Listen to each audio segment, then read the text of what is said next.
Vamos lá então, retomando o nosso estudo do Livro dos Espíritos, livro 4, Esperanças e Consolações, capítulo 2, Penas e Gozos Futuros, item número 6, Expiação e Arrependimento. Nós iniciamos no nosso último encontro esse item, começando aqui pela questão número 990, e nós fizemos a 990, né? O arrependimento se verifica no estado corpóreo ou no estado espiritual? A resposta no estado espiritual, mas pode também verificar-se no estado corpóreo, quando bem compreendeis a distinção entre o bem e o mal. E passamos também já para 991, qual é a consequência do arrependimento no seu estado espiritual? A resposta: o desejo de uma nova encarnação para se purificar. O espírito compreende as imperfeições que o impedem de ser feliz e aspira a uma nova existência, onde possa expiar as suas faltas. Nós vimos aqui então, Kardec trouxe duas referências nessa questão, número 332, sobre se o espírito pode adiantar ou retardar a sua encarnação, e aqui também na questão 975, que é o que a gente vai ver hoje, e também depois fazer a leitura aqui do comentário de Miramês sobre essa questão. E aí então nós lembramos, né, conforme foi colocado aqui para nós pelos Espíritos, a gente sempre lembra que essas respostas partem do plano mais elevado com os espíritos mais esclarecidos, porque esse, na verdade, é o objetivo fundamental de todos, né?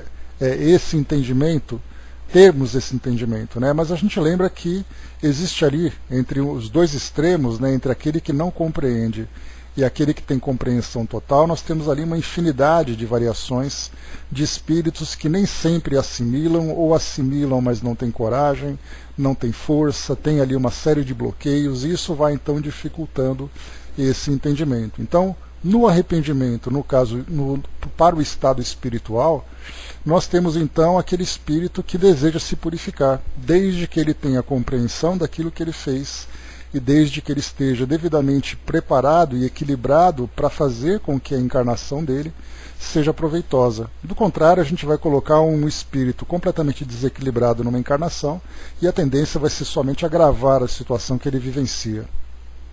E por outro lado, nós temos aqueles espíritos que querem ali justiça, né, fazer a sua própria justiça, e nesse caso ele vai também demorar muito para perceber os seus equívocos, né, sempre vai se achar o injustiçado. E nós vimos isso, né, estudando, por exemplo, o livro Libertação e outras obras de André Luiz também, onde nós tínhamos ali vários espíritos que se colocavam na condição de obsessores, querendo fazer justiça. E a justificativa é: como ele me prejudicou, eu quero que ele pague por isso. Mas ele não pensa, por exemplo, nos próprios equívocos, né?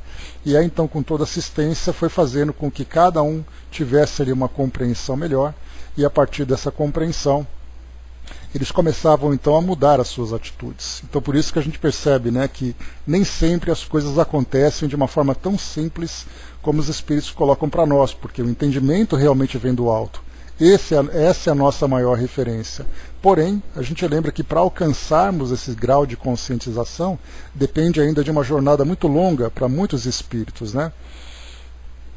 E aí depois aqui na questão 975 que Kardec põe, ele diz assim: nós vimos inclusive recentemente essa questão, aqui no item número 4, Natureza das Penas e Gozos Futuros, né, que nós passamos aqui uma boa parte das últimas semanas estudando essa questão. Então na 975 os espíritos inferiores compreendem a felicidade do justo? A resposta: sim, e é isso que os tortura, pois compreendem que estão privados dela por sua própria culpa. E a gente lembra que essa tortura, né, ela vem também com a característica de inveja, com a característica daquele espírito que pensa que quanto pior, melhor. né? Então ele sempre acha que todos estando naquela condição pior, não tem motivo para ter um esforço para se elevar, né? E depois ele coloca, e é por isso que o espírito liberto da matéria aspira a uma nova existência corpórea, pois cada existência poderá abreviar, se for bem empregada, a duração desse suplício.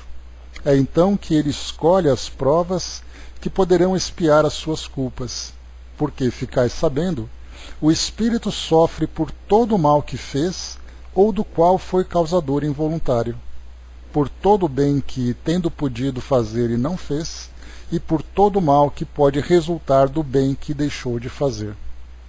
O espírito errante não está mais envolvido pelo véu da matéria. É como se estivesse saído de um nevoeiro e vê o que o distancia da felicidade. Então sofre ainda mais, porque compreende quanto é culpado. Para ele não existe mais a ilusão. Vê a realidade das coisas. Nessa questão aqui, então, nessa resposta, nós vemos então aqui que o espírito no plano espiritual, desembaraçado das influências da matéria, consciente da sua realidade e muitas vezes, né, sendo ali torturado pela própria consciência por causa dos erros que cometeu, o seu grande desejo vai ser exatamente uma nova reencarnação. Mas aí a gente lembra que nem todos os espíritos estão prontos para isso. Muitas vezes, como uma própria expiação que acontece também no plano espiritual, ele fica ali limitado, né, fica ali impedido de uma nova reencarnação, até que ele consiga de fato alcançar o equilíbrio necessário, né, ou mesmo ter ali uma compreensão mais profunda, porque a dor no momento, a dor que acontece num determinado momento, traz um arrependimento também momentâneo. Ele vai dizer assim, olha, eu estou muito arrependido de fazer isso. Está arrependido porque ele está vendo o estrago que fez na hora. Mas se ele não tivesse visto aquele estrago, ele continua se comportando da mesma forma, que foi aquele exemplo que eu trouxe para vocês, quando se vai, por exemplo, numa delegacia e começa a fazer entrevista com os presos e pergunta, você está arrependido? Ele vai dizer, estou muito arrependido. Claro, ele foi preso, mas se não tivesse sido preso, ele não teria esse arrependimento. Né? Então, por isso que muitas vezes o espírito, aliás, nós vimos também no próprio livro Ação e Reação, já ia falar causa e efeito, né? No livro Ação e Reação, nós vimos ali que muitos espíritos gostariam de estar, não foi nem nesse livro, qual o livro que foi? Aquele que André Luiz estava naquela colônia que tinha aquelas muralhas de proteção, que estava sendo invadida, aquela colônia que se deslocou de um ambiente para outro. Se vocês se lembram que livro era esse? Vamos ver se vocês têm memória boa aí. Mas enfim, naquele livro, nós vimos então que André Luiz, junto com os colegas... Isso foi, mas você lembra que livro que era, Flávio? Era Casa Transitória, exatamente. Então, nesse livro, nessa instituição, a gente lembra que a orientação que recebia era que muita gente gostaria de entrar nessa instituição para ser ali acolhida, né? Obreiros, né? É bem provável, então. Bom dia, dona Miriam. Então, muitos espíritos queriam entrar nessa colônia para serem assistidos, mas eles queriam porque eles estavam sofrendo, não pela culpa que eles tinham. Eles queriam apenas parar de sofrer, por isso então eles pediam acolhimento. E como eles não eram acolhidos, aí então eles partem para a revolta. Que essa é uma situação bastante interessante, né? A gente vê aquela, não sei se seria o termo correto, mas seria ali a falsa humildade. Então você pede desculpa e fala assim, olha, me desculpa por aquilo que aconteceu, eu sei que eu não devia ter feito isso. Aí você fala assim, não desculpo. Ele fala, então vai para o inferno. Ou seja, naquela humildade que começou, no momento em que ele se sente contrariado, aí então ele muda o comportamento. Então, na verdade, não é aquela humildade verdadeira, que ele fala, realmente, você tem razão em não me doar, eu compreendo isso e tudo mais, né? Então, tente, Teco, imagina, se tivesse um Vale dos Malandros, acho que ia estar transbordando de gente lá, viu? Se pudesse criar um lugar como esse, né? Porque, assim, essa conversinha mole, essa conversinha doce, ela acontece aqui no mundo físico e também no mundo espiritual, né? Então a gente vê assim que o espírito pede o acolhimento para acabar com a dor, não que ele queira realmente se transformar, né? Beleza, Flávio, obrigado. Exatamente isso. Embaixador, bom dia. Dudu colocou lá, né? A gente vê isso muito numa reunião mediúnica, né? Quando ele se diz arrependido, pelo dialogador quando pergunta, né, e mais tarde ele se mostra vil e muito mal, ainda na sua ignorância pretérita. Né? Então é exatamente isso que a gente vê, né? Porque é a dor do momento. Quando está machucando, você fica ali então mais calmo, mais tranquilo. Né? Igual aquele doente, né? Muitas vezes uma pessoa que tem uma personalidade difícil de convivência, você tem ali as truculências, as discussões. Quando fica doente, fica aquele paciente doce. Quando melhora, pronto, volta tudo de novo. Né? Então a gente vê bastante isso nessas condições no plano espiritual. Né? Isso porque nós estamos falando, claro, no arrependimento no plano espiritual. Próximo item aqui para nós. A gente vai agora, na verdade, né? Então a gente leu aqui esse complemento da 975 que Kardec trouxe para nós, e como referência dessa questão que nós estamos lendo na 991. Vamos agora aqui para o Miramês. Né? Ele diz assim, o artigo que ele colocou, né? Consequências do arrependimento. Podemos classificar como 3 as ocasiões de arrependimento do espírito. Vamos lá, hein? Vamos enumerar então. As 3. Há aquele que se arrepende dos erros praticados ainda durante a vida, o que se arrepende somente no momento do desencarne, e finalmente aquele que se arrepende já no mundo espiritual. Cada uma dessas situações tem as suas consequências com os devidos reparos a fazer. Então, recapitulando, nós temos aqui então aquele que se arrepende durante a vida, é aquele que, como foi colocado aqui na própria questão 990, que Kardec perguntou, né, se o arrependimento se verifica no mundo corpóreo, no estado espiritual. O arrependimento geralmente acontece no plano espiritual, mas foi colocado, mas pode também verificar-se no estado corpóreo quando bem compreendeis a distinção entre o bem e o mal. Então isso aqui acaba sendo muito mais uma exceção do que regra, porque a gente vai vivendo a nossa vida com toda a nossa naturalidade, né, com as nossas ilusões, com o nosso próprio egoísmo e tudo mais, e aí depois quando o espírito desencarna é que ele vai perceber o erro que ele praticou. Agora, há aqueles que conseguem alcançar esse grau de entendimento durante ainda a existência, e aí, então ele trabalha para poder resolver todas as questões. Então ele, ou pelo menos as questões que o torturam, pelo menos, né? Bom dia, abraço. Então ele vai vivendo ali a sua vida, né, com todas as suas tribulações, com todas as suas dificuldades e tudo mais, e de repente o espírito para e pensa, olha, eu estou agindo errado. E aí então ele começa a fazer o trabalho contrário. Então esse é o primeiro que seria eu aqui, acho que desses 3 graus que nós encontramos, esse seria o mais bem-aventurado, porque ele consegue chegar no mundo espiritual já com uma consciência tranquilizada, porque ele fez o trabalho dele. Então esse é o primeiro, né? O segundo que nós temos aqui então, né? O que se arrepende somente no momento do desencarne. Então ele vai desencarnar, naquele momento ele começa então a se transformar, ele já desencarna com a consciência um pouco mais leve, porque deu tempo dele perceber aquilo que ele fez. Algumas vezes ele consegue até reparar e se desculpar com aqueles, né, a quem ele sofreu, a quem ele ofendeu e tudo mais. E depois há aquele que é o mais atrasado, né, que só se arrepende já no mundo espiritual. Então ele desencarna de um modo mais perturbado, né, diante da sua condição moral, diante da sua condição consciencial, e aí então no plano espiritual, depois de passar por essa fase de sofrimento, e a gente pode lembrar, né, que quando ele se arrepende no mundo espiritual, não quer dizer que quando ele chega no mundo espiritual ele se conscientiza. Basta a gente lembrar que André Luiz levou quase 8 anos para poder chegar naquela condição de lucidez diante da situação que ele viveu.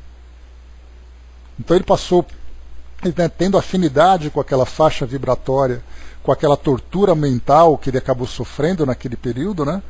Ele não entendia por que daquilo tudo. Então não é que ele era um espírito mau, é que ele era um espírito vivendo ali, né, os vícios do mundo material, vivendo ali, né, as sensações do mundo material, e no plano espiritual ele não conseguia perceber exatamente que era exatamente esse estilo de vida que ele tinha que fez com que ele sofresse. Quando ele percebeu isso, é que ele conseguiu se desprender daquela faixa. Então a gente vê que há aquele que se arrepende no mundo espiritual, e lendo, por exemplo, as próprias entrevistas de Kardec, nós vimos nessas últimas leituras que nós fizemos, lá da Revista Espírita, naquela sessão Conversas Familiares de Além Túmulo, nós vimos ali dois espíritos, um com 150 anos e o outro com 250 anos, que ficou no plano espiritual nesse estado de perturbação. Então há espírito que só se arrepende depois de um período longo e exaustivo. Nós vimos também no livro Libertação, no caso do personagem Gregório, né? Nós vimos também lá no livro Céu Azul, um outro personagem que nós estudamos lá na Sala Espiritismo Net Jovem, que foi outro espírito também que era, vamos dizer assim, o dirigente de uma cidade no plano espiritual, onde existia ali todo o egoísmo, todo o endurecimento dos espíritos. Ele demorou muito tempo para poder mudar de postura. Então, feliz daquele que chega no plano espiritual com as coisas resolvidas. Aquele que consegue, no final da sua existência, passar por essa mudança, já deu um passo significativo. Agora, aquele que chega no plano espiritual e somente lá ele vai passar por esse arrependimento, ele pode demorar mais tempo ou menos tempo. Vai ser realmente bastante difícil para ele. Vamos lá. Perdoado, Brás. O soldado colocou, né? Para a imortalidade, 250 anos é pouquíssimo tempo, né? Pois é, soldado, mas imagina você passar por um pesadelo que dura 250 anos. E aquele pesadelo, por isso que tem aquela ideia, né, do sofrimento eterno, porque o espírito ele perde a noção do tempo e esse sofrimento parece que não acaba nunca. Somos nós que temos a possibilidade de fazer uma avaliação nesse calendário para ter uma ideia do tempo que ele ficou. Agora você imagina o espírito ficar revivendo aquilo tudo num tempo que não acaba nunca, na sua percepção.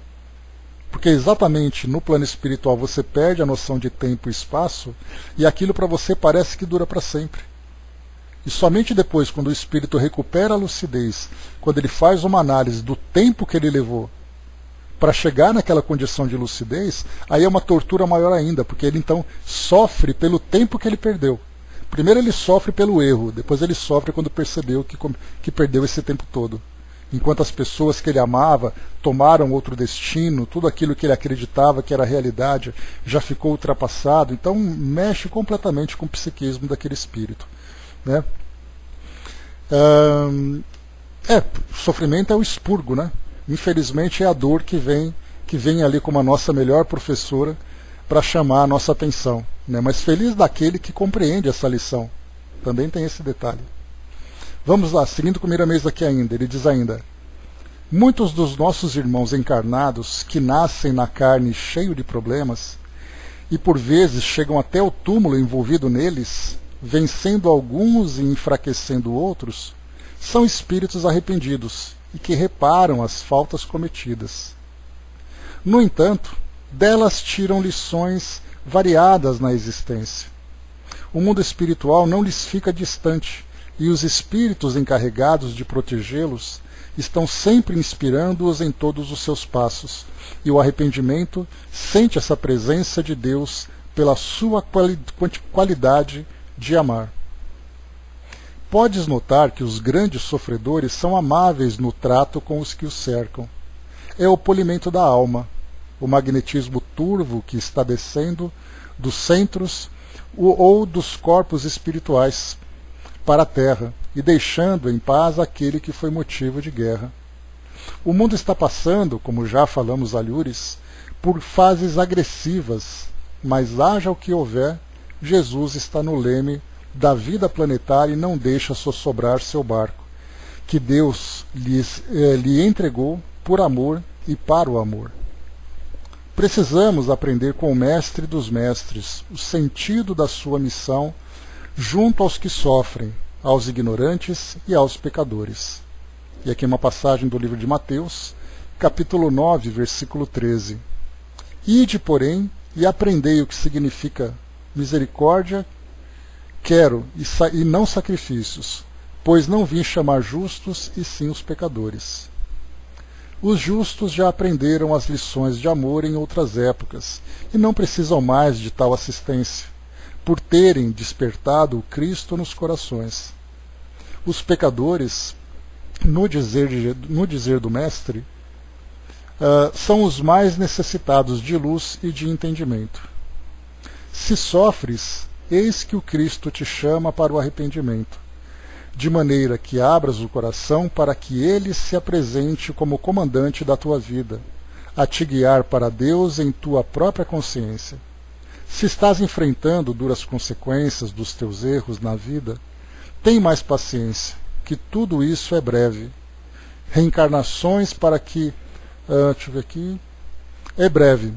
Espera mais um pouco, que o sol da liberdade está para nascer em teu coração, iluminando a tua consciência. Enquanto existir arrependimento na alma, certamente que existe algo a ser limpo do coração. E sem querer esmorecer a ninguém, precisamos de muitas reencarnações para que a serenidade se instale na consciência. O que marca essa distância da serenidade é o que temos para saudar, conforme a bagagem que conduzimos do passado. Mas o mal não é eterno, e tudo se desfaz com o tempo. E esse tempo tem como condutor a mão de Deus, que recebemos pelos canais do Cristo. Se tens alguma coisa que te arrependes, para te arrependeres, faze isso agora, e continua trabalhando na tua intimidade, para que logo saia o sol do centro da tua vida, a iluminar a tua consciência. Aqui tem uma passagem que é bem interessante. Ontem eu estava assistindo a uma série que eu venho acompanhando, e no começo de cada episódio é colocada uma frase, né, uma pequena passagem de reflexão. E a de ontem me chamou muito a atenção, que ela vai exatamente ao encontro daquilo que nós estamos estudando, né? E no momento em que eu estou vendo ali, é engraçado que eu perco alguns segundos, é o Green, né? A série Green, que acabou faz uns 3 anos, né? Eu estou vendo ali o trecho dela, e geralmente no começo de cada episódio conta ali, eles pegam uma citação de uma das obras dos irmãos Green, né? Que conta aquelas fantasias, né? Branca de Neve, o Lobo Mau, aquela coisa dos 3 porquinhos, né? Então, eles que criaram essa série, é um conto de fada de terror que eles criaram, né? Então, a de ontem, eu pego assim uns 30, 40 segundos processando aquela frase para tentar memorizar, para dizer assim, eu tenho que guardar essa frase porque eu vou usá-la no nosso estudo. E não deu outra. Essa colocação aqui de André Luiz, de Miramês, ela é muito interessante, porque ela diz assim, né? Que enquanto existir arrependimento na alma, certamente que existe algo a ser limpo no coração. E sem querer esmorecer a ninguém, precisamos de muitas reencarnações para que a serenidade se instale na consciência. O que marca essa distância da serenidade é o que temos para saudar, conforme a bagagem que conduzimos do passado. Mas o mal não é eterno, e tudo se desfaz com o tempo. Essa frase aqui, a frase diz assim para nós. Eu adoro, Brás. Essa frase diz assim, deixa eu pegar aqui, eu quero pegar ela textualmente para não cometer aqui uma engasgada, porque ela é muito pertinente e merece ser lida. Ela diz assim, deixa eu ver aqui, peraí. Vamos lá, a frase. Agora tem que criar essa expectativa toda, né? Parece que eu vou ler aqui a informação mais preciosa do universo. Espera só um pouquinho. Eu estou no finalzinho já, viu, Sonja? Deixa eu pegar aqui, calma. Estou vendo aqui direitinho. Ela diz assim... Tá aqui, ó. Nenhum homem escolhe o mal por ser mal, mas apenas por confundi-lo com a felicidade. Então é uma frasezinha muito simples, mas ela é bastante profunda. Porque ninguém escolhe o mal porque essa pessoa é má. Ela apenas confunde esse mal com a felicidade. E aí vocês se lembram que nós temos conversado, né, sobre a ideia da felicidade, que a gente sempre pensa assim, né? Todo mundo quer ser feliz, mas ninguém entende ainda o que é de fato a felicidade e tampouco como alcançar essa felicidade. Por isso então a gente fica arriscando aqui no mundo, e nesses riscos que nós vamos correndo, o mal acaba se tornando ali o resultado das nossas escolhas equivocadas. Por isso ninguém escolhe o mal por ser mal, é apenas ali uma tentativa de ser feliz e acaba confundindo isso pelo fato de nós não termos ainda bons valores desenvolvidos, pelo fato da gente não ter ainda uma maturidade espiritual. Então a gente simplesmente arrisca numa ilusão que surge, numa miragem que surge na nossa frente, e a consequência vem como uma dor, uma consequência negativa. Daí a gente leva bastante tempo para despertar nossa consciência, e depois desse despertar, a gente vai então começando essa reconstrução a partir desse arrependimento. Bacana isso, né? Essa frase assim, ela chama bastante atenção para nós sobre isso. A Sonja colocou lá em cima, né? Parece que até mesmo os nossos erros têm degraus. Lembro de uma parábola, não sei o nome do livro, Jesus no Lar, que falava de um pai bondoso e gentil, provedor de sua família, enfim, um homem de bem. Ele foi testado pelos céus, veio a misericórdia, veio a desgraça e ele passou. Quando veio a calúnia e a injustiça, ele não conseguiu passar no teste. Sempre teremos pontos vulneráveis a serem melhorados, né? E tropeçamos nas pedras do nosso caminho, né? Exato. E o detalhe também que a gente vê é que as provas só se tornam provas efetivas quando elas testarem realmente as nossas fragilidades. Porque não adianta você fazer uma prova para mostrar aquilo que você sabe. A prova é para testar se você aprendeu aquilo que você não sabia. Por isso, então, as expiações estão sempre relacionadas com ali os erros do passado que precisam ser ajustados, e ao mesmo tempo as provas chegam para nós atingindo exatamente nos nossos pontos frágeis. A minha prova de caráter, que é importante a gente lembrar que essa prova é uma prova de caráter, que ela está contextualizada numa situação, ela está contextualizada em algo que para nós parece exterior, mas na verdade o que está sendo observado é o nosso comportamento diante daquilo. Por isso que é uma prova de caráter. Então aquele que passa fome, por exemplo, a fome em si não é a grande prova dele. É como ele resiste a essa condição de fome. Ele vai se tornar uma pessoa pior do que ele já é? Ele vai matar por causa disso? Ele vai tentar encontrar um meio de sobreviver? Se por acaso é uma pessoa que se encontra doente, a doença para ela não é a prova. É como ela se comporta diante dessa doença. Ele vai continuar valorizando a sua vida? Ele vai ser uma pessoa paciente, perseverante? Aquela pessoa que reencarna, por exemplo, num país miserável, como ele se comporta? Ele vai ser um ditador naquele país? Ele vai ser um egoísta? Ou ele vai conseguir compartilhar o pouco que ele consegue? O que ele consegue, que ele tem, por exemplo? Então tudo isso é a prova de caráter. Tanto é assim que a gente fala assim, mas a riqueza não é uma prova. Claro que é uma prova. Coloca você, por exemplo, numa família muito bem abastada, quando você cresce com todas as facilidades, e depois chega numa idade madura, você herda todo aquele patrimônio. Quem é você exatamente com esse patrimônio na mão? Então percebamos que não é a fome ou a riqueza, não é a saúde ou a doença que é a prova, é o nosso comportamento dentro dessas condições. Então por isso, né, que nós somos ali testados, né, nesses mais variados graus e degraus. Cada vez que a gente vai ali alcançando uma nota melhor, aquela prova, aquela dificuldade ou aquela fragilidade nossa vai deixando de existir, porque ela acaba sendo simplesmente dissipada. E é assim que a gente vai gradualmente passando pelas experiências da vida. A senhora já colocou, né? Sempre peço para Jesus me ajudar a aprender as lições que preciso, né? Às vezes não sou uma boa aluna, né? Nenhum de nós é bom aluno, né? Por isso que a gente está no mundo de provas e expiações. Quando nós formos bons alunos, que já aprenderam bem a lição, aí então nós já seremos espíritos regenerados. Mas enquanto nós formos ainda espíritos, ainda com essa condição, infelizmente nós ainda vamos brigar muito, né? Então vamos lá, lido aqui Miramês, trazendo para nós essas reflexões importantes. E aí, como eu falei para vocês daquela passagem do filme, né? da série, né? Então, quando a gente olha para o mundo hoje e vê as pessoas praticando aquilo que nós chamamos de mal, Na verdade, ela está tentando ser feliz do jeito dela. Pelo fato dela não ter ainda compreensão, não ter valores desenvolvidos e valores sólidos, ela simplesmente arrisca do modo como ela consegue.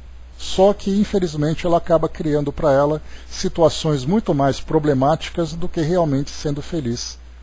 E aí, quando a gente começa, então, a trabalhar a nossa espiritualização, e, consequentemente, a gente vai se desprendendo cada vez mais do mundo material, lembrando que esse desprendimento não quer dizer negligenciar a reencarnação, mas é perceber que os verdadeiros valores do espírito não estão nas coisas, nas pessoas, nas posições ou nos locais, mas se encontra dentro dele próprio. Quando ele começa a ter essa compreensão, aí sim ele começa de fato a trabalhar essa felicidade.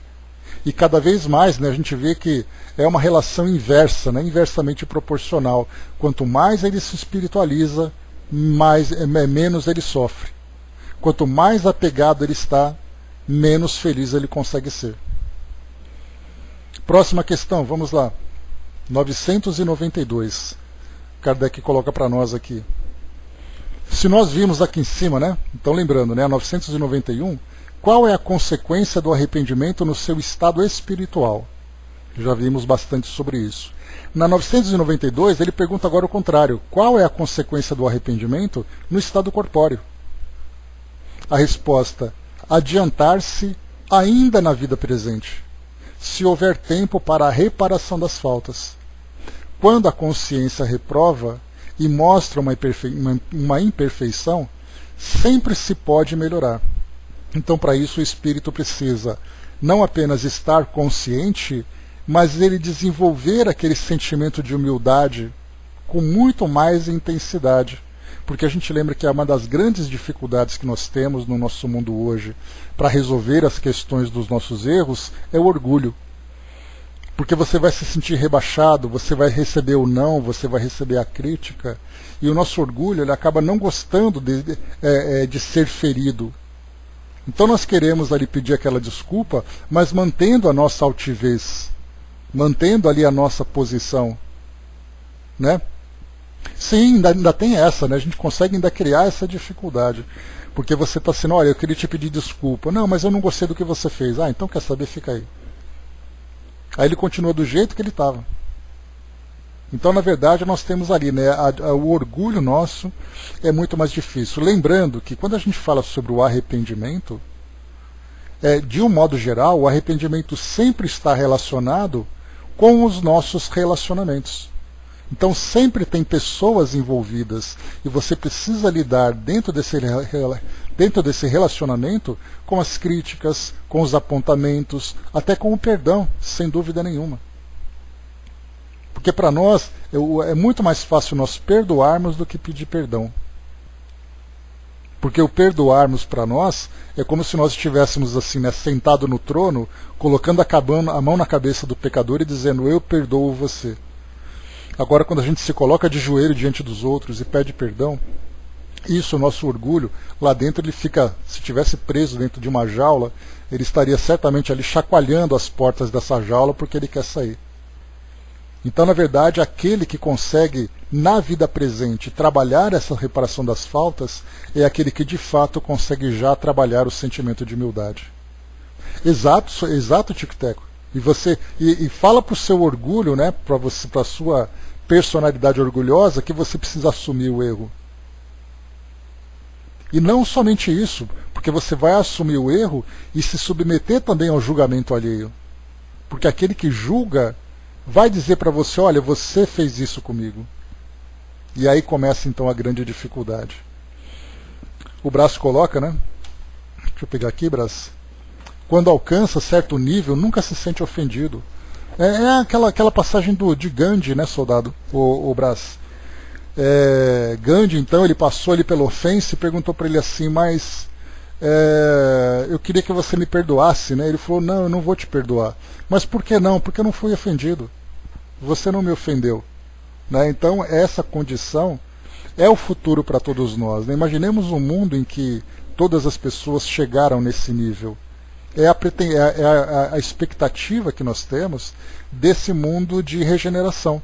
Porque essa regeneração nossa, naturalmente, não significa a depuração. Pelo contrário, é o começo da jornada, né? Mas essa regeneração já mostra ali essa capacidade de resolver as coisas de um modo muito mais objetivo e de não criar situações problemáticas. Então o passado ele acaba tendo um peso muito menor do que nessa condição de provas e expiações, né? O soldado colocou, né, orgulho, arrogância, que cria condições para que a pessoa se sinta ofendida, sim.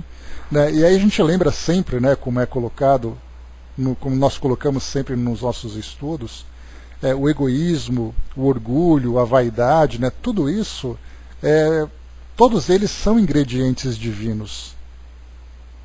Porque se nós não entendermos que Deus é a causa primeira de todas as coisas, a gente sempre vai achar que existe essa imperfeição. Que Deus foi imperfeito quando Ele permitiu que nós fôssemos assim. Só que, na verdade, cada um desses ingredientes, como eu sempre comento, eles foram, cada um deles foi colocado no momento da formação da nossa personalidade. Porque em determinado momento da nossa existência isso era necessário. Para a sua sobrevivência, até mesmo para o seu equilíbrio psíquico. Por incrível que pareça. Porque se você não tivesse essa estrutura tão sólida, embora prejudicial no presente, mas se tivesse essa estrutura tão sólida no passado, você se desequilibraria. Isso. Então nós passaríamos por esses desequilíbrios. Porque você passaria por muitas ofensas, por muitas críticas, por muitos julgamentos, isso num determinado momento da nossa existência. Então aquelas máscaras, quem fala bastante sobre máscaras é o espírito Hamed, que ele diz para nós que as máscaras ainda são necessárias. Mas a partir do momento em que nós assumimos essas máscaras como parte da nossa personalidade real, aí isso mostra para nós o desequilíbrio. Isso mostra para nós um estado patológico. Mas as máscaras vão gradualmente sendo retiradas, conforme a gente vai, então, solidificando esses elementos da nossa personalidade. Tico até colocou lá em cima, né? Mas é melhor pedir perdão aqui, pois lá a coisa fica mais difícil. Exatamente por isso que colocam para nós que primeiro tem aquele, como o Miramês colocou, né? Primeiro tem aquele que se arrepende agora, aquele que se arrepende na hora da morte e aquele que se arrepende depois. Quanto mais nós adiamos essa transformação, mais o sofrimento vai se fazendo presente. Mesmo que nós acreditemos, né, porque é uma ilusão que a gente tem, que o jeito que a gente está vivendo está bom. Na verdade, nós estamos apenas intensificando cada vez mais essas nossas dificuldades. A Didima colocou, né? Ah, tá caindo toda hora? Sem problemas, Didima. Na verdade, a Didima caiu, tá aí. Tá, beleza. O Tico Teco lembrou, né? Reconcilie-te com o ofendido enquanto estás com ele, né? Passagem do Evangelho. Sempre importante. Angelina colocou, não sou evoluindo ainda, né? Mas não tenho tempo para guardar mágoas, né? Se guardo mágoas, não servireis ao próximo, né? Então, infelizmente, a gente acaba guardando isso, né? E a mágoa, né? Claro, é uma toxina. Como diz uma passagem atribuída a William Shakespeare, quem guarda ressentimentos toma veneno esperando que o outro morra. Então a gente vê, né, que a gente vai se intoxicando com essa mágoa, guardando essa mágoa, e depois aí no momento em que nós precisamos nos equilibrar, né, aí precisamos fazer um trabalho de reconstrução, de regeneração. Bom dia, Sandra. Vamos lá então, Miramês de novo. Questão 992 que nós estamos lendo. Arrependimento na carne. Vamos lá.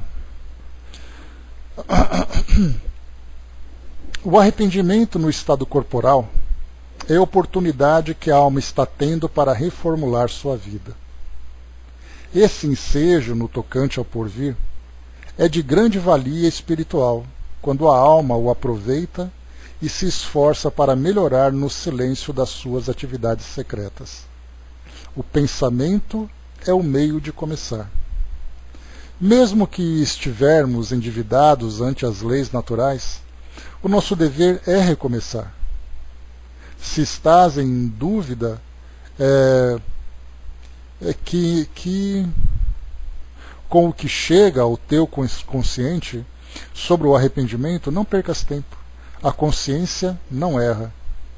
Ela está falando na tua intimidade para pegares no arado sem olhar para trás. A terra do Espírito é dadivosa e boa, pedindo plantio. Escolhe bem as sementes, se possível com afabilidade, porque elas, com carinho, mostram o amor, e os frutos não serão de outro sabor. A consciência, sendo um tribunal dentro de nós, é igualmente nossa mestra. Dentro dela fala a voz de Deus como que a tudo comanda. O homem arrependido se mostra ávido pelo cumprimento do dever e passa a entrar na competição, travando lutas e mais lutas, esquecendo as guerras exteriores, mas lutando consigo mesmo na aquisição dos valores imortais do espírito. Tens exemplos sem conta de espíritos que voltaram para falar do que lhes ocorreu na sua chegada ao mundo espiritual. Espíritos que antes não tiveram essa oportunidade no passado distante, a não ser por fracas advertências.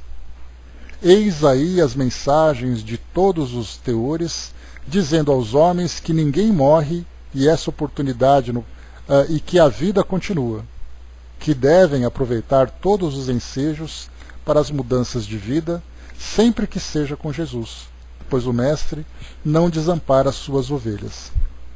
Esse parágrafo aqui de Miramês, ele realmente traz para nós, né, a quantidade de mensagens que nós recebemos.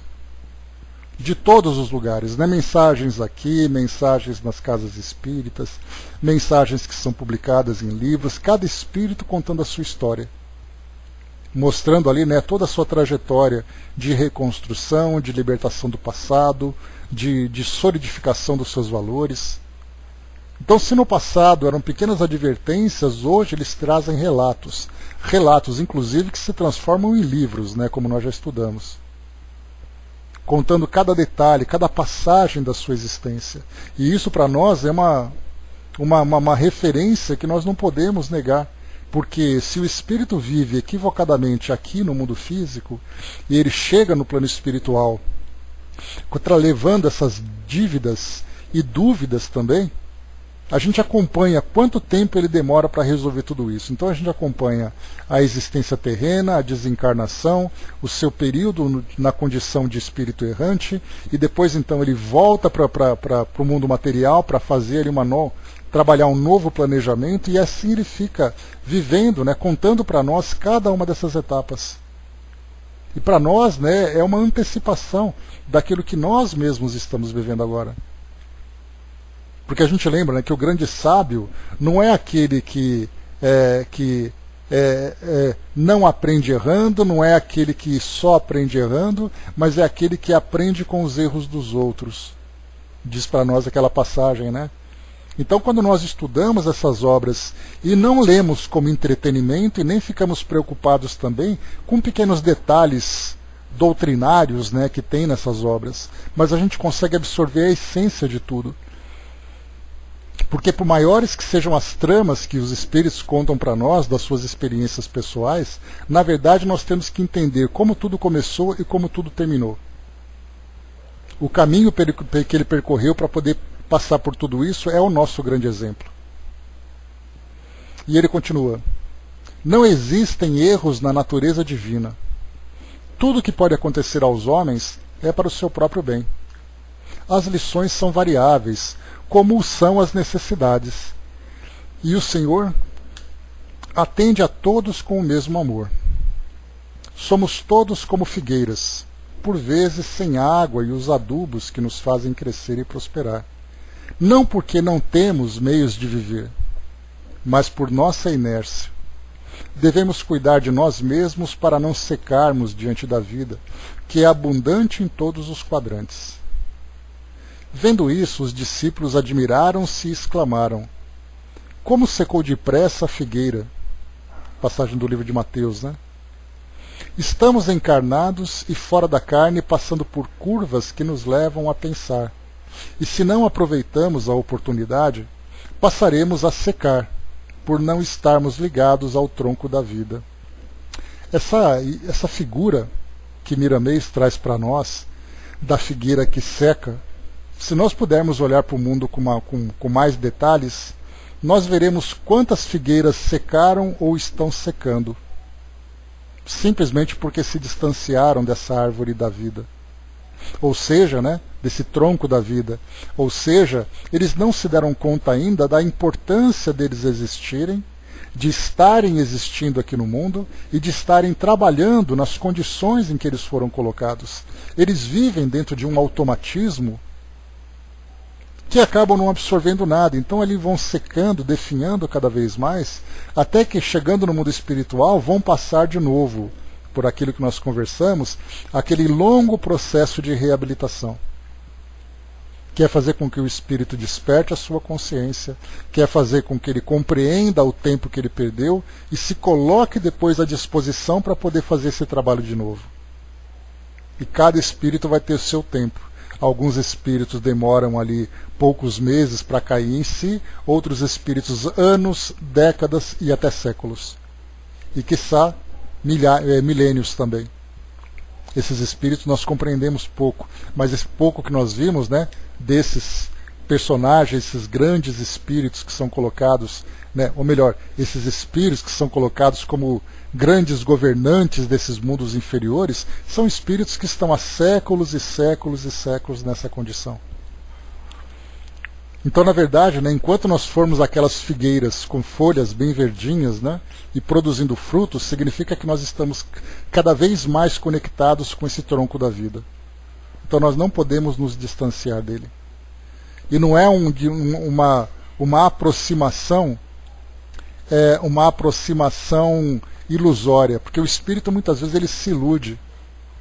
Como nós muitas vezes pensamos que o fato de nos declararmos dessa ou daquela filosofia, ou de praticarmos ali os seus, ou de vivermos as suas práticas dogmáticas sem nos preocuparmos de fato com a vivência da filosofia. Então, na verdade, nós nos iludimos com aquela ideia de que nós estamos amparados, mas a gente vai vivendo como se não houvesse nenhuma consequência. E assim como André Luiz, que não era um espírito mau, mas era um espírito que se iludia com aquela felicidade, aproveitando aquela frase que eu trouxe para vocês, quantas vezes nós estamos vinculados a muitas religiões e chegamos no plano espiritual imaginando que vai ser tudo mil maravilhas e caímos na grande decepção, como nós já vimos em muitas obras. Dona Ivone mesmo, num dos livros que nós lemos dela, ela falava de sacerdotes no plano espiritual que estavam ali tremendamente desequilibrados e muitas vezes até endurecidos, porque viveram a sua religiosidade de uma forma absolutamente egoísta. Então não basta apenas nós acreditarmos, é importante nós vivermos essas mesmas crenças. E não falamos de crenças religiosas, nós falamos em crenças nos valores. E vivemos essas crenças transformando-as em convicções. Aí sim vai valer a pena. Do contrário, nós estaremos distantes desse tronco da vida. E quanto mais distante nós estamos, menos irrigados, menos vivos, menos produtivos nós somos. E para finalizarmos, cuidemos enquanto é tempo para que esse tempo nos ajude no proveito da vida. O arrependimento na carne faz a alma lembrar em tempo do que tem para corrigir e começar o trabalho de perdão, de caridade, de concórdia, limpando-se do orgulho e do egoísmo. Lembram do orgulho e do egoísmo que a gente fala? São dois elementos sempre presentes nesse nosso desequilíbrio. O desencarne é lei universal em todos os mundos habitados. Como fugir das mudanças? Todos passam pelos mesmos caminhos de transformações necessárias. Arrepender-te de todo o mal que porventura fizeste, que o arrependimento faz desabrochar a luz do coração, que podes alimentar pela caridade, e essa caridade é o amor.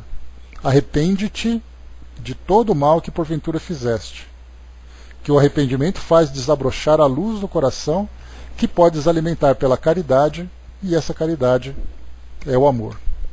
Então aqui também orientações extremamente importantes para nós, né? Deixa eu pegar vocês aqui. A Sonja colocou lá em cima para nós, né? Sonja, reparei que cada vez que você escreve alguma coisa, você cai em seguida, né? Mas ainda bem que você volta. Além de nos arrepender e ir em direção a uma reparação, também precisamos aprender a aceitar as desculpas do outro sem sermos arrogantes ou superiores, né? Então isso aí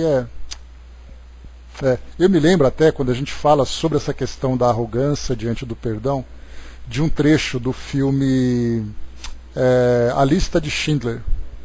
Não sei se vocês se lembram daquela passagem, quando Schindler procurava convencer aquele comandante daquele campo de concentração, dizendo que ele seria muito mais valorizado se ele perdoasse. E aí então, né, quando um dos judeus presos no campo de concentração cometeu um erro banal ali, qualquer coisa, se você derrubasse um balde, era o suficiente para você ser condenado à morte naquela época. E realmente assim a morte se tornou algo extremamente banal. E aí então Schindler, né, procurando fazer aquela jogada psicológica, disse para ele, em vez de você castigar, perdoe. Aí então, quando aconteceu alguma coisa, ele olhou para a pessoa, apontou a mão para ela e falou assim, eu te perdoo. Mas ele ficou incomodado com isso, porque ele queria, na verdade, mostrar ali o poder. Então ele perdoou a primeira vez. Que eu me lembro, foi até uma situação em que um jovem judeu deixou cair a sela do cavalo dele dentro do campo. E aí o jovem já começou a tremer, sabendo que já havia alguma coisa ruim. E aí ele falou assim, eu te perdoo. Mas aí passou pouco tempo depois, ele pegou ali o fuzil dele e deu um tiro no garoto. Então a gente vê assim que o perdão faz, né, esse sentimento de poder.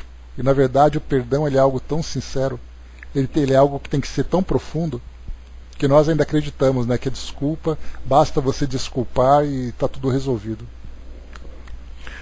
O soldado lembrou lá em cima, né, a riqueza material traz grandes responsabilidades, né, e também ali é natural, com o progresso, a evolução das responsabilidades aumentam gradativamente. Pois é, essas responsabilidades aumentam, mas a gente acaba lidando bem com elas, né? Porque elas vêm à medida em que nós vamos progredindo. Então é algo compatível. As responsabilidades, elas nunca vêm sem as condições para que nós lidemos com ela. Então a gente vê que os grandes espíritos trazem grandes responsabilidades, mas eles sabem lidar com isso, né? O Brás tinha colocado lá em cima, né, o duro é, né, quanto mais lhe é dado, mais lhe será cobrado, da mesma forma também. Eu perdi um pouco do time do que vocês colocaram aqui, mas a gente vai lendo. As árvores se fortalecem com o passar do tempo, né, o tronco, a raiz, escopo, etc. Né? Então, é parte desse nosso crescimento. Deixa eu ver mais aqui também. A Angelina colocou, né, hoje, descontraído, a mente pensei, nosso Pai enviou revelações através de Moisés, Jesus e a doutrina. Nós não despertamos, né? Então ele enviou um vírus para que nós aprendêssemos a olhar para ele, né? Mas é mesmo, né, Angelina? A gente percebe que as revelações ou os ensinamentos que chegam para nós através desses grandes mestres, né, ou através de filosofias que vão surgindo para o nosso direcionamento, eles chegam para nós, mas para nós é uma opção. Você pode ou não acessar ter contato com essa filosofia e vivê-la, né, no seu cotidiano. Mas há necessidade de umas chacoalhadas para que a gente perceba a importância delas. Porque uma filosofia que te transforma numa pessoa do bem, em que você acha que essa mudança é opcional e não necessária, você acaba descartando, porque para você ser uma pessoa boa, ou seja, para você viver com virtudes, é um grande sacrifício para nós ainda. Porque aquele que é virtuoso sempre vai ter dificuldades com aquele que não tem escrúpulos. Tem até uma frase que eu acho muito interessante, que ela fala sobre relacionamentos, né? Ele diz assim, nunca discuta com uma pessoa grossa. Ela sempre vai levar vantagem porque ela está acostumada a ser estúpida. É uma frase bastante impactante. Nunca discuta com uma pessoa grossa. Ela sempre vai levar vantagem porque ela está acostumada a ser estúpida. E dessa frase a gente encontra mais ou menos, estendendo isso para o nosso mundo, uma realidade. Porque quando você tem virtudes, você tem que engolir muita coisa. Você tem que sofrer ali os constrangimentos, você sofre a ofensa, você tem que dar a outra face, né? Lembrando que a outra face não significa dizer bata de novo, mas a gente vai ter que tomar atitudes ali diferentes da nossa natureza, porque a nossa natureza ela ainda é agressiva. Nós somos espíritos ainda que gostam daquela, nas discussões, é a agressividade no tom de voz, é a agressividade nos gestos, é a agressividade nas atitudes, no modo de pensar. Então nós somos espíritos que somos ainda movidos por instintos muito poderosos. E você viver em virtudes, né, você ainda tem que controlar os seus impulsos, tanto que é assim, né, você tem que controlar a sua língua, você tem que controlar os seus impulsos. Se você tem que controlar, significa que eles são mais fortes. Porque se eles já fossem desenvolvidos, você não precisa ficar controlando, você naturalmente já agiria de uma forma virtuosa. Mas nós precisamos controlar impulsos, controlar os pensamentos, controlar um monte de coisa. Então, na verdade, nós estamos brigando contra a nossa natureza. Por isso, então, nós vivemos com virtudes é algo muito desafiador. Mas os ensinamentos, né, conectando com aquilo que a Angelina tinha colocado, os ensinamentos vão chegando para nós para trazer esse esclarecimento. Mas se a gente não acha importância nessas filosofias, nessas ideias novas que vão aparecendo, a gente não adere a elas. A gente acha que não são importantes. Aí vem essas situações que dão essa chacoalhada em nós, para fazer com que nós percebamos que somente através delas é que realmente nós nos transformaremos. Mas ainda assim é muito difícil. Porque conforme você colocou, Angelina, embora colocou ali no tom de brincadeira, se nós formos ali para a lei de destruição no livro dos Espíritos que nós estamos estudando, que nós já vimos, a gente lembra que Kardec perguntou por que Deus manda as calamidades para os homens. É exatamente para fazer com que eles se sensibilizem. Porque do contrário a gente vai viver assim, todo mundo vive bem, todo mundo está tranquilo, para que você vai fazer sacrifício? A sua vida está boa, beleza, tem gente passando fome, tem gente morrendo, mas a sua vida está tranquila, para que você vai se preocupar? E aí então surge algo que chacoalha toda a estrutura de uma sociedade em que todos estão envolvidos. Aí então a gente começa a olhar um pouco mais além dos nossos próprios umbigos. A Sandra colocou, né? Virtudes são qualidades dos fortes, né? Exatamente, né? Como lembra, Sandra, eu sempre comento alguns versos de músicas, né? E nós temos aquela música da Legião Urbana que diz, né, que disciplina é liberdade, compaixão é fortaleza. Então a gente pode lembrar que a compaixão ela também traz para nós, ali sendo uma virtude, exatamente essa fortaleza, porque o bem nos faz forte, nos faz fortes, né? Porque essas imperfeições que nós vivemos é parte da nossa natureza. Nós temos uma força muito mais física, uma força na agressividade, só que o espírito, a sua grande fortaleza vem através das virtudes. E nós somos ainda fracos, né? Não fracos na totalidade, nós estamos assim despertando virtudes gradualmente, conforme a vida vai estimulando isso em nós. E felizes de nós que temos um pouco mais de compreensão, pelo menos na teoria, porque já é o começo para que a gente possa desenvolver a prática. Agora, infelizes daqueles que nem sequer na teoria tiveram essa compreensão ainda, porque aí o caminho vai ser muito mais longo e as lições virão de uma forma muito mais dolorosa.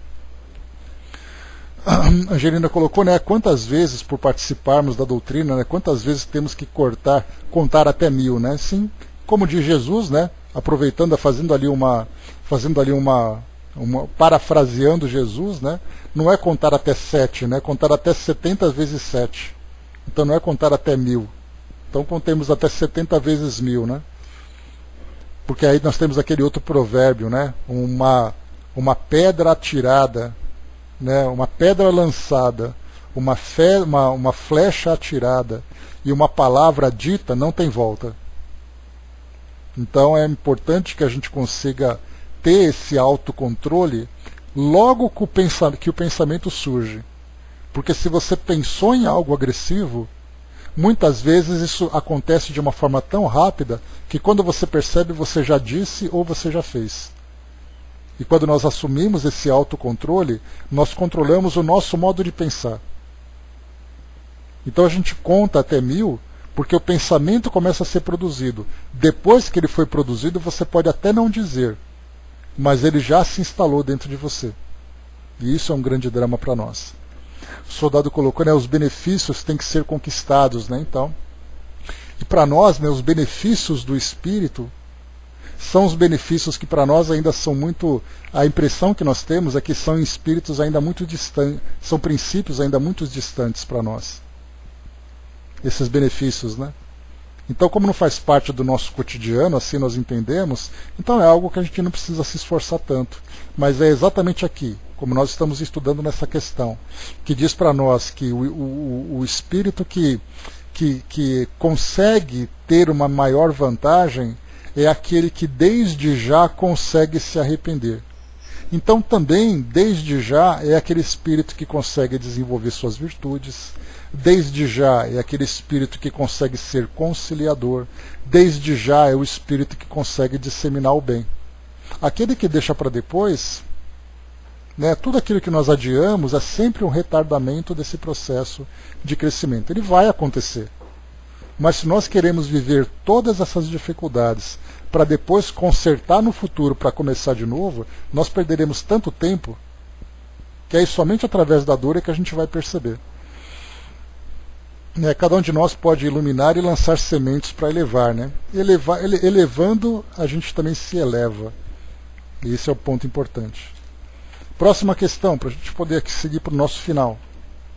993. Não há homens que só possuem o instinto do mal, sendo inacessíveis ao arrependimento? Pergunta profunda aqui de Kardec. Já te disse que se deve progredir sem cessar. Aquele que nessa vida só possui o instinto do mal, numa outra terá o do bem. E é para isso que renasce muitas vezes, pois é necessário que todos avancem e atinjam o alvo, uns com mais rapidez e outros de maneira mais demorada, segundo os seus desejos, ou seja, né, segundo as suas ilusões. Aquele que só tem instinto do bem já está purificado, porque pode ter tido o do mal numa existência anterior. Então, a gente lembra, né, que ninguém nasce pronto. Tudo é uma questão de transformação, tudo é uma questão de mudança. Então aquele que hoje não consegue demonstrar o bem, no futuro ele vai demonstrar. Esse futuro pode demorar mais tempo ou menos tempo, como é colocado para nós aqui. Ele diz assim, né, que é para isso que renasce muitas vezes, pois é necessário que todos avancem e atinjam o alvo, uns com mais rapidez e outros de maneira mais demorada. Então, quer dizer, segundo os seus desejos. Cada um, então, ali no seu tempo. Cada um ali na sua condição. Mas todos os espíritos, né, quando nós lembramos que o próprio Cristo, o próprio Jesus, foi um espírito também que teve a sua história, que teve a sua trajetória, aí então a gente vê que nós também temos essas mesmas condições. Dudu, teve aqui da mensagem que você mandou, a segunda, acho que você trocou o teclado aí e veio aqui truncada. A gente vai ter que fazer depois uma interpretação dela. Tá? Então, mas eu vou ler aqui a primeira parte, né, que foi colocada aqui para nós. A dificuldade está contida em cada um de nós. Só se aprende a ser melhor quando a dor bate em nosso portão, em nosso melhor portão, que é a vontade de melhorar através dos nossos pensamentos, e essa virtude sempre é esquecida por todos. Né? Que no final não deu para entender qual era a segunda parte. Dá uma lidinha aqui nessa segunda parte agora. Ah, está espelhada, que legal. Vamos lá. Pense no bem e o bem virá. Não traga o pior ao seu mental, porque com certeza ele te levará ao mal. É legal, muito legal. Tá com essa agora, Dudu? Que bacana, hein? Que legal. Olha só, essa é novidade, hein? Essa a gente não sabia. Eu estava lendo aqui e não conseguia. Eu falei assim, quer ver que você trocou o teclado? Você inverteu os dedos aí, começou a bagunçar tudo? Pois é, muito legal. Né? Então bacana, muito bacana mesmo.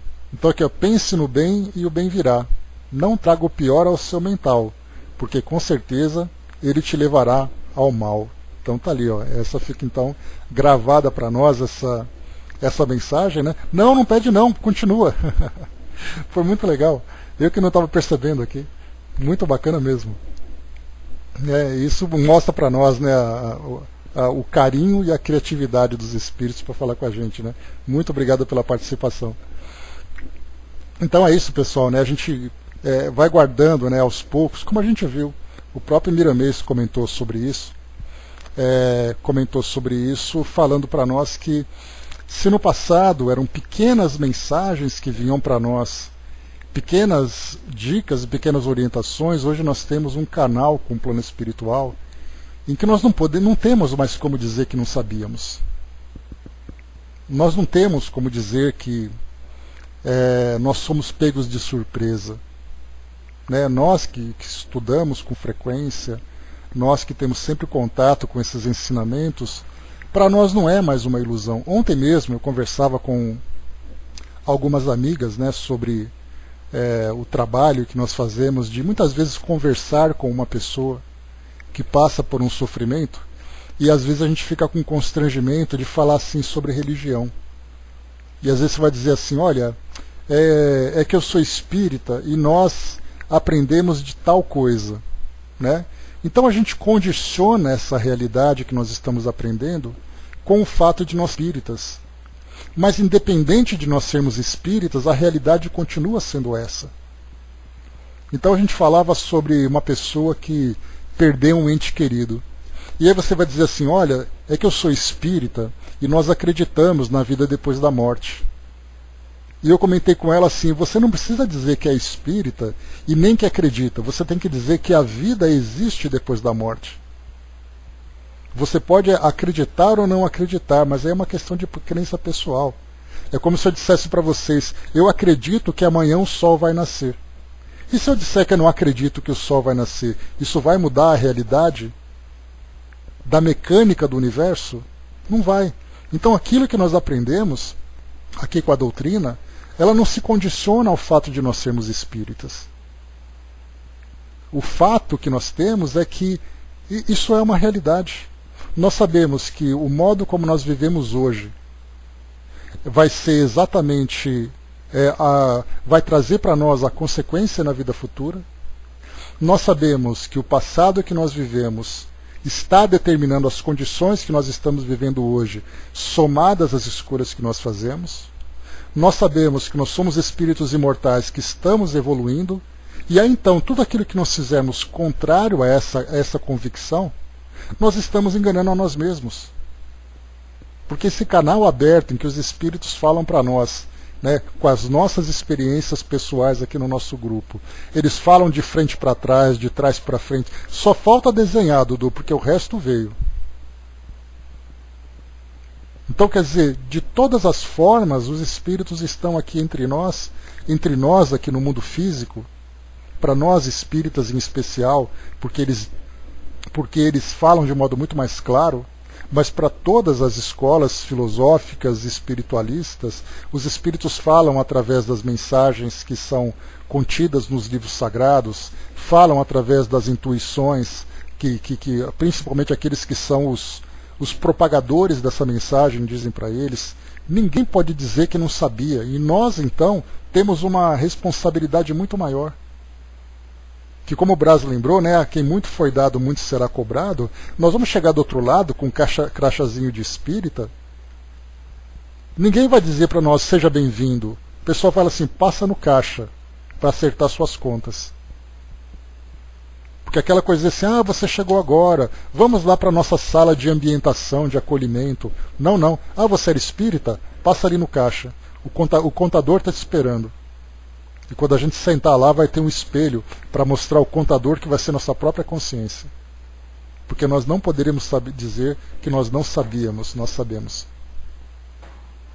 Meus amigos, é isso. Fechando aqui o nosso estudo de hoje. O soldado lembrou, né, a progressividade da responsabilidade é natural. E nós estamos aqui adquirindo a nossa responsabilidade com muito prazer. É uma responsabilidade que nós adquirimos e que nós não temos intenção de fugir dela, pelo contrário. Quanto mais responsáveis nós estamos e esse sentimento de responsabilidade cresce dentro de nós, maior é a satisfação de perceber que nós estamos no caminho certo. Tico Teco lembrou, os espíritos farão claro, né? O problema é a nossa audição. É a audição, é a visão, a gente tem ali um certo bloqueio nos nossos sentidos, né? Mas é um bloqueio bastante conveniente. É só quando a gente quer, né? Quando a gente acha que é interessante. Porque, independente disso, né? Se a gente foge de um lado, a mensagem chega do outro, não tem jeito. Mas é isso, meus amigos, encerrando por aqui o nosso estudo, né? A Marion lembrou aqui embaixo, falando em séries, né? Estou olhando Maria Magdala no Netflix, série espanhola, estou gostando. Eu comecei a ver, Marion, mas eu acabei não terminando. Alguma coisa acabou me engolindo ali no meio das tarefas, dos trabalhos, né? Mas eu lembro quando ela foi lançada, que parecia realmente ser bem interessante. Que ela não é, ela é uma série que conta a história da personagem, né?